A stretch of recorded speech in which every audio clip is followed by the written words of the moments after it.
कराची से खबर शामिल करेंगे, जहां आज सुबह होने वाले पुलिस मुकाबले की वीडियो सामने आई है। वीडियो में गली के कोने पर पुलिस मोबाइल को देखा जा सकता है। वीडियो में 4 पुलिस एहलकारों को मुल्जिमान से मुकाबला करते हुए भी देखा जा सकता है। वीडियो में देखा जा सकता है कि फायरिंग के तबादले में एक पुलिस एहलकार को गोली लगती है। पुलिस के मुताबिक आज सुबह होने वाले मुकाबले में एक डाकू हलाक और 2 जख्मी हो गए थे। पुलिस ने बताया कि मुल्जिमान घर से डकैती करके निकल रहे थे कि पुलिस मौके पर पहुंच गई।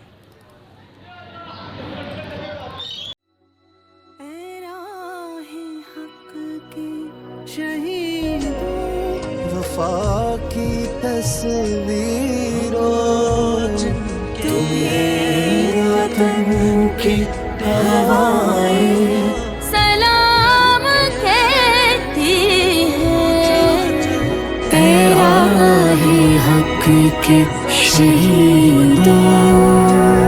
अल्लाह